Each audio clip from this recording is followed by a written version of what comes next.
O estudo da linguagem em língua portuguesa compreendido em morfologia difere-se do estudo da sintaxe, porque aqui na morfologia nós estudamos isoladamente a palavra. Na sintaxe nós estudamos o texto, a oração, a frase, o período. A morfologia ela pressupõe estudar as classes gramaticais, o verbo, a interjeição, o adjetivo, o substantivo, enfim. São 10 classes gramaticais. Mas antes de analisarmos uma palavra inteira compondo uma classe gramaticais, pensemos nessa palavra antes dela se formar por completo. Nós já temos estudos a fazer, porque depois da palavra formada, nós vamos de saber que ela foi formada por trechos, por pequenas partículas. E são as partículas das palavras, os elementos que constituem a palavra, o átomo da palavra, é sobre ele que nós vamos estudar aqui. Essas partículas que constituem a palavra, que formam a palavra, elas são chamadas de morfemas. Os morfemas, eles são radicais, afixo, vogal temática, vogal de ligação e desinências. Essas classificações morfológicas, elas são importantes porque elas ajudam na formação do conhecimento, porque é muito importante eu conhecer a palavra e também muito importante eu saber como essa palavra se forma. Os morfemas, eles são, portanto, elementos que constituem a palavra. Vamos analisar o primeiro morfema, o principal deles, chama-se radical. Imagine o esqueleto da palavra, a parte principal da palavra é o radical. Mas como vamos saber qual é o radical de uma palavra? Bom, o radical de uma palavra é aquela parte da palavra, uma unidade da palavra que nunca muda. Imagine, por exemplo, a palavra pedra. É uma palavra primitiva, original. Vamos derivar essa palavra pedra para, por exemplo, pedreira, pedrada, pedregosa, apedrejamento. Hão de ver vocês que em todas essas palavras, desde a primitiva até as suas palavras derivadas, em todas elas aparece uma unidade que não mudou. Vamos ver. Em pedra, nós temos P, E, D e R. Em pedreira, nós também temos essa mesma unidade, P, E, D e R. Em pedregosa, nós também temos a mesma unidade, P, E, D e R. E imagina em quantas outras situações que você derivar a palavra primitiva pedra, você há de encontrar essa unidade. Imagine outras palavras, por exemplo, menino, menino, M-E-N-I-N, menin. Aqui está o radical. Aí depois vem menino, meninada, menininha, meninona. Todas essas palavras terão a mesma unidade, menin. Vê-se então que o radical das palavras, aqui eu dei exemplo para vocês de radicais de substantivo, mas temos os radicais nos verbos, temos os radicais nos advérbios, toda palavra, por regra, ela há de possuir um radical, a menos que seja uma exceção na regra, e isso nós vamos ver no estudo posterior. Então, como eu disse para vocês, que a unidade central da palavra, a principal unidade da palavra, aquela que é imutável, é o radical.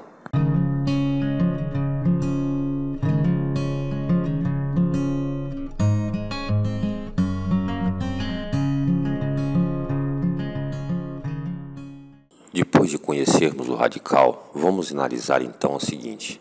Já que o radical ele é o esqueleto principal da palavra, ele é a carcaça, ele é o chassi da palavra, vamos imaginar nos outros elementos que formarão essa palavra, que ajudarão a essa palavra se terminar, se concluir.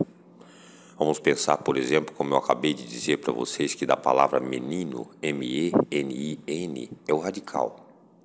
Se menin é o radical da palavra menino, então o que é aquela letra O que se acoplou ao radical, que se uniu ao radical? Aquela vogal O que se uniu ao radical é uma desinência.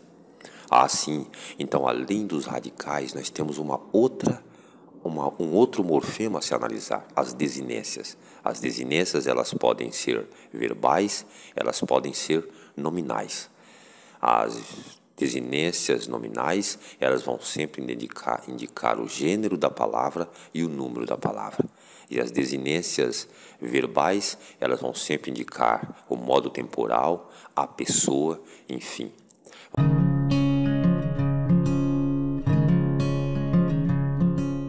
Vamos então imaginar que a palavra, como voltando aqui à nossa desinência nominal, que é o que nós estamos analisando aqui, dissemos que a letra O, que se juntou ao radical menin, ela é uma desinência. Que desinência é essa? Uma desinência de gênero, uma desinência nominal de gênero, indica o gênero masculino, a letra O. Assim como se substituíssemos o O pelo A, teríamos uma menina, então indicaria também uma desinência de gênero feminino. Então, entendam-se que as desinências nominais, uma das principais dela é o O e o A, porque menino e menina. Agora imagine, por exemplo, se nessa palavra menino ou nessa palavra menina nós adicionássemos uma outra letra. Vamos imaginar que nós adicionássemos a letra S. Qual seria a significação gramatical da letra S unida à palavra aqui? Seria uma desinência também, mas agora já não é mais uma desinência que indica gênero, agora é uma desinência que indica número, a quantidade, meninos.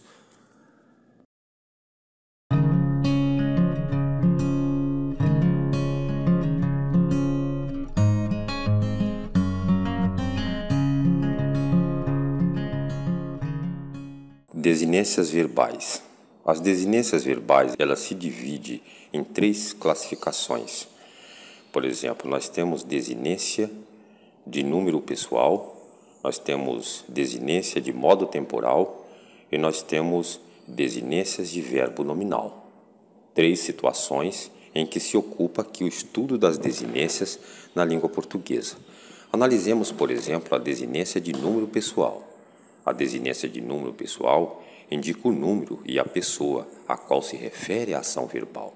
Veja, por exemplo, 2 desinências de número pessoal que nós temos para as primeiras pessoas. Nós temos para a primeira pessoa a desinência o, conjugada, indicativa da primeira pessoa. Veja, por exemplo, eu canto, eu amo, eu vendo, eu prendo, eu abro.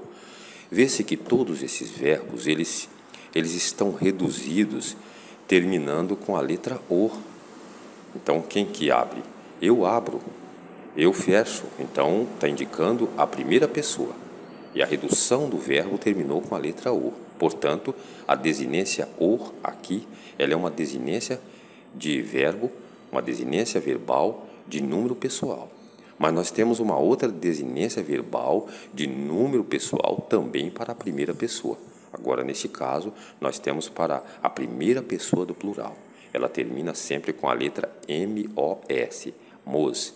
É uma desinência de número pessoal indicativa de primeira pessoa do plural. Olha, nós cantamos, nós amamos, nós vendemos, nós perdemos, nós partimos, nós abrimos. São todos exemplos de verbos que terminam com uma redução com a terminação MOS, mos. Então, vê-se que isso aqui também é uma desinência de número pessoal que indica primeira pessoa do plural, mos, e o indica primeira pessoa do singular.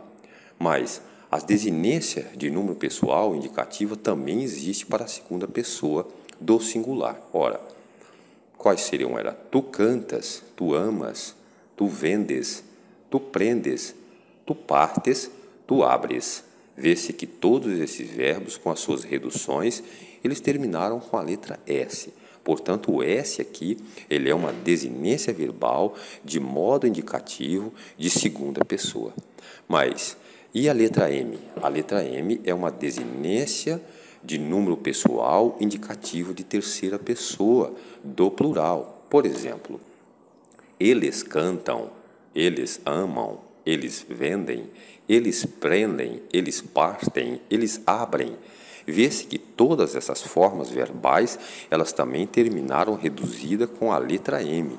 Portanto, a letra M, terminação dessa palavra ali, ela é uma desinência de número pessoal indicativa de terceira pessoa. Mas nós temos outro tipo de desinência aqui. Veja, por exemplo, a desinência de modo temporal. É aquela que indica em que tempo e em que modo ocorre a ação verbal. Desinência de modo temporal indicativo do pretérito imperfeito, do indicativo da primeira conjugação. Ora, vamos ver uns exemplos. Eu cantava, tu cantavas, ele cantava. Vê-se que os verbos aqui, todos eles terminam com uma redução de V e A. Então, esse V e A que terminou o verbo, porque, por exemplo, qual é o verbo cantava se nós colocarmos ele no seu infinitivo? Cantar, né? Então, o verbo cantava no seu infinitivo é cantar, né? Então, vê-se que a primeira conjugação aqui, esse verbo cantar, ele terminou com cantava. E a segunda conjugação ele terminou com cantavas, e a terceira conjugação ele terminou com cantava. Então, vê-se que esse vá aqui, na terminação de cada dessas palavras, ela é uma desinência de modo temporal indicativa do pretérito imperfeito, do indicativo. Mas nós temos um outro tipo de desinência aqui, o I e o A. O I e o A é uma desinência de modo temporal indicativa do pretérito imperfeito. Veja, por exemplo, as suas conjugações de segunda e terceira pessoa. Eu vendia, tu vendias, ele vendia. Então, você vê que em todas essas formações verbais, elas também fogem do seu infinitivo, que todo verbo no infinitivo terminaria com a letra R. A partir das suas conjugações é que ele perderia a sua letra R. Aqui nós vemos uma conjugação dos verbos também, mas uma conjugação com uma terminação de desinência. Então, vemos aqui que nós temos a desinência I e A para a segunda e terceira conjugação. Eu vendia, tu vendias, ele vendia, né? Então, nós temos aqui esse ia para a primeira, segunda e terceira conjugação. Temos o tá, desinência de modo temporal indicativo de pretérito mais que perfeito. Ó, tu brincaras, ele brincara, né?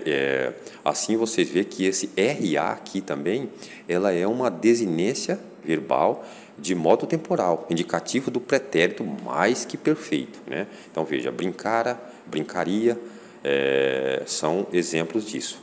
Portanto, o estudo das desinências, eles são muito extenso. Eu pediria que vocês fizessem uma análise cabal. Eu apresentei para vocês aqui os conteúdos de desinências mais recorrentes em provas de vestibulares e concurso, mas existem outras situações no estudo das desinências que vocês podem estar analisando e estará contido na nossa apostila digital.